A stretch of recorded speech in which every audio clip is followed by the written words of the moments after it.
home. You're used to home being this place of arrival. Home as where you go to with a certain confidence that I'm going to be with the family. I'm walking to somewhere that I can unfold, I can become myself. Charles Mudede is a writer and filmmaker in the Pacific Northwest. He told us this ghost story that his grandmother told him a lifetime ago in rural Zimbabwe. There's no television out there, there's no signals, there's nothing. People just tell stories. One story I heard was a young man was returning home and he saw the home, and no matter how fast or how much he walked, he couldn't arrive. And that story struck me as as a nightmare. It's a story about someone who walks forever and never gets home. It reminded us of all the Black men and women who died in some in-between place, never getting to where they were trying to go.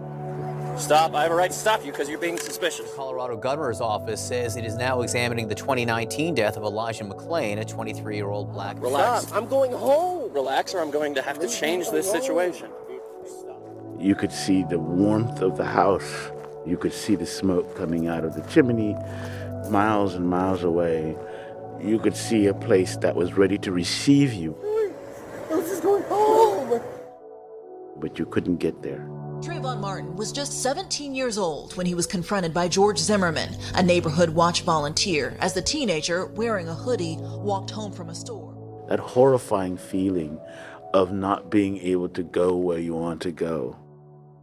That was what struck me, was this notion that, you could never, ever arrive at the place you are most yourself. This ghost story reminded us of one case in particular that happened right here in our hometown, Tacoma, Washington, just a couple years ago. March 3, 2020. Henry 317. I'm not 6 dangerous. Stop! Oh my God, stop hitting him! Manny Ellis died right here on this corner during a confrontation. Just arrest him! Ellis was walking home after getting a snack when he encountered the police. Alright, traffic, Henry 31796 in Ainsworth, Keith, area, open 20. Manny Ellis was walking home on a dark street one night. He never got there. It's unclear why officers got into the confrontation with Ellis, who was walking after a trip to the convenience store. There are some disturbing echoes between this case as well as the George Floyd case in Minneapolis. Look, George Floyd, all over everywhere. Breonna Taylor on Oprah. My son is right here. My colleagues and I have watched everything that happened after that moment unfold over the past 2 years. Oh my God, that looks so scary. I couldn't breathe. Even when I talk about it, I was like, okay, breathe, Monet. It's one of the strangest and most unpredictable stories to come out of the modern racial justice movement. My reaction was shock. I was like, oh shit, you gotta be fucking kidding me. It's been a chain of events that changed the history of our state. It is a little surprising why that was not apparently reported or discovered. We are in uncharted waters. But this story doesn't start with a video or a protest. It starts with a little sister and her feeling something was wrong. I need to get down to the bottom of this. I need to figure out what the fuck happened to my brother. She wanted to know how Manny died, but her investigation did a lot more. It exposed how power works. This is reference case number 20063.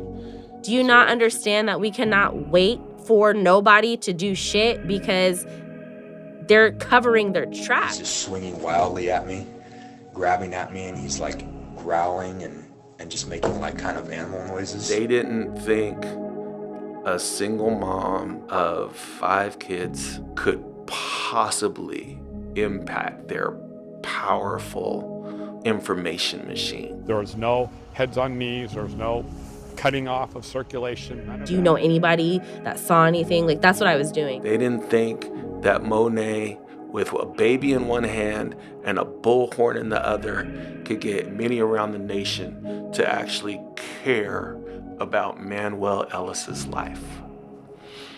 And they were wrong.